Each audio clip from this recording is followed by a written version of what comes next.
La ASMR ou Autonomous Sensory Meridian Response est un phénomène fascinant qui a conquis des millions de personnes à travers le monde. Vous en avez déjà entendu parler. Dans cette vidéo, on va plonger dans l'histoire de l'ASMR, une expérience sensorielle unique en son genre. Alors préparez-vous pour un voyage dans le temps pour découvrir comment l'ASMR est né et comment il a évolué pour devenir ce qu'il est aujourd'hui. Alors remontons un peu dans le temps avant que le mot ASMR ne devienne à la mode. Dans les années 2000, c'était encore comme un petit secret partagé sur internet. Des gens du monde entier ont commencé à raconter des choses super bizarres mais hyper relaxantes dans des situations bien particulières. Des frissons dans la tête, une sensation de calme total, tout ça grâce à des déclencheurs spécifiques. Le truc c'est qu'il n'y avait pas de nom cool pour ça, donc ça restait que des histoires de gens sur le web, un peu comme des contes de sensations bizarres. Mais ça a commencé à prendre de l'ampleur. Des forums en ligne ont surgi, des communautés se sont formées et les gens ont commencé à échanger sur ce genre d'histoire. Tout ça a posé les bases de ce qui allait devenir l'ASMR.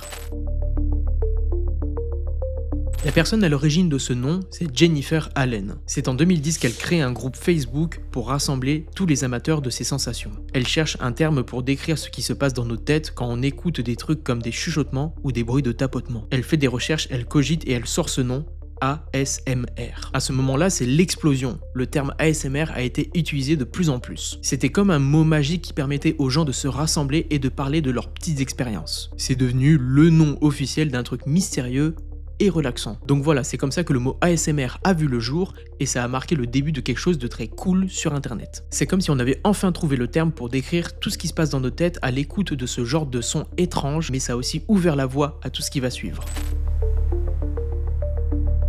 Maintenant que nous avons un nom, l'ASMR est passé de petits secrets à quelque chose de très gros. Des vidéos ASMR ont donc commencé à apparaître sur internet. Les créateurs de contenu ont réalisé que les gens étaient vraiment intéressés par ces sensations et par les vidéos qui les déclenchaient. C'était un peu comme une explosion créative. Les gens ont commencé à expérimenter différents types de déclencheurs comme les chuchotements, les bruits de papier, les tapotements ou même des jeux de rôle. Les vidéos ASMR ont commencé à être de plus en plus sophistiquées avec des équipements de qualité, des scénarios élaborés et des sons super réalistes. C'est à cette époque que les créateurs de contenu ASMR ont commencé à attirer des millions de gens. Des chaînes YouTube au podcast en passant par les plateformes de streaming, l'ASMR était vraiment devenu un divertissement à part entière.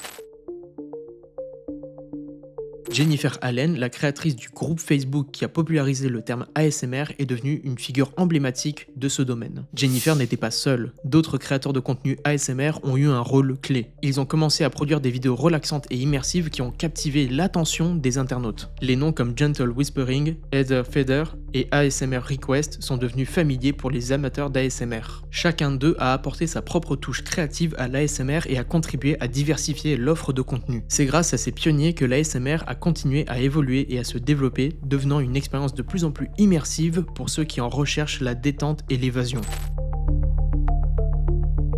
Petit point culture, dans ce domaine, il y a tout un vocabulaire. Alors je vous ai fait une petite liste des mots les plus courants. En premier, on a trigger.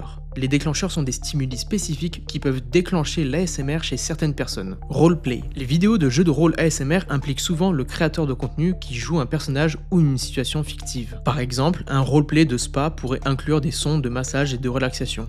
Et vous, dans l'histoire, vous êtes le ou la cliente de ce spa. Le soin de votre visage, couplé avec des triggers d'ASMR.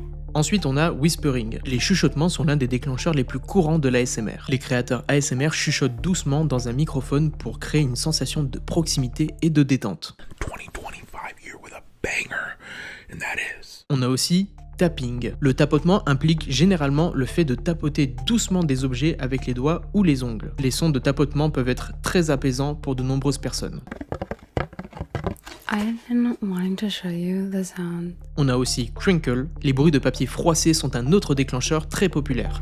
Il peut s'agir de froisser ou de manipuler du papier aluminium, du papier bulle ou d'autres matériaux pour produire des sons stimulants.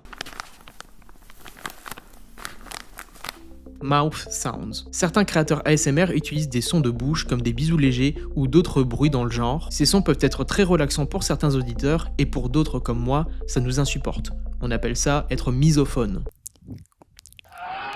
Intentional ASMR. Ici, il s'agit de vidéos créées spécifiquement dans le but de déclencher l'ASMR chez les spectateurs, et les créateurs ASMR conçoivent consciemment leur contenu pour induire cette réponse sensorielle. Et enfin, à contrario, on a le Unintentional ASMR. Parfois, l'ASMR peut être déclenché par des vidéos ou des situations qui n'ont pas été créées dans le but de provoquer cette réponse. Par exemple, une voix douce dans une vidéo éducative. Pour celui-ci, on peut dire que c'est la situation ASMR la plus courante pour la majorité des gens. And of course, freedom is love. Love is freedom. The two are really the same thing, spiritually speaking.